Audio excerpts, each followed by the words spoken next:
അതെ ആവുമല്ലോ. നമ്മളിപ്പോ ഒറ്റപ്പാലം നഗരസഭ, അമ്പലപ്പാറ പഞ്ചായത്ത്, വെക്കിടിപേരൂർ പഞ്ചായത്ത്, പൂക്കോട്ടുകാവ് പഞ്ചായത്ത് കവർ ചെയ്തു. ഇപ്പോൾ തച്ചനാട്ടുകര പഞ്ചായത്തിലേക്ക് കടന്നിരിക്കുകയാണ്. സെലക്ടഡ് ആയിട്ടുള്ള ബൂത്തുകളിലാണ് എല്ലാ പഞ്ചായത്തുകളിലും പോകുന്നത്. ഇനി ശേഷിക്കുന്ന ഈ പഞ്ചായത്തിന്റെ തന്നെ 2 മേഖലയായിട്ടാണ് LDFന്റെ പ്രവർത്തനം നടക്കുന്നത്. ഒന്ന് തച്ചനാട്ടുകരയും ഒന്ന് ചെത്തല്ലൂരും. ഇനി ഇപ്പൊ ചെത്തല്ലൂർ മേഖലയിലാണ്, ഇനി തച്ചനാട്ടുകര മേഖലയിലും പോകേണ്ടതുണ്ട്. തുടർന്ന് കടമ്പഴിപ്പുറം, കരിമ്പുഴ, ശ്രീകൃഷ്ണപുരം 3 പഞ്ചായത്തുകൾ കൂടി ബാക്കിയുണ്ട്. ഏതാണ്ട് ഒരു 4-4:30 ആകുമ്പോഴത്തേനും കവർ ചെയ്യാൻ പറ്റുമെന്നാണ് കരുതുന്നത്. പ്രധാന മത്സരം ആരോടാണ്? BJP-യോട്ടാണോ അതോ UDF-യോട്ടാണോ? നമ്മള് ജനങ്ങളുടെ വോട്ട് LDF പരമാവധി വാങ്ങാനുള്ള ശ്രമമാണ് നടക്കുന്നത്. UDF തന്നെ ആയിരിക്കും മുഖ്യ എതിരാളി എന്നാണ് പൊതുവിൽ നമ്മൾ കേരളത്തിലെ ഒരു സ്ഥിതി. അതാണല്ലോ, ആ ഒരു ചിത്രം തന്നെയായിരിക്കും ഇവിടെ ഉണ്ടാവുക.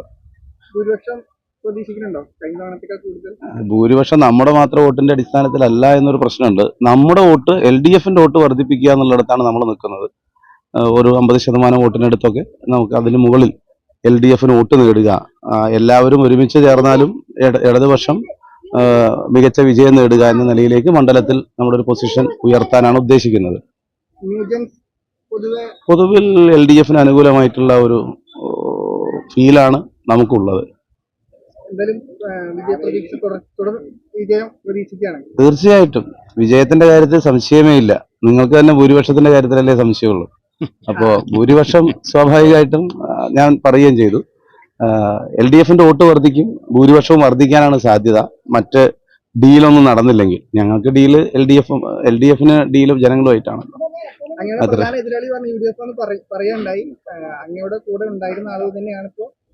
എന്റെ കൂടെ പലരും ഉണ്ടായിട്ടുണ്ട്.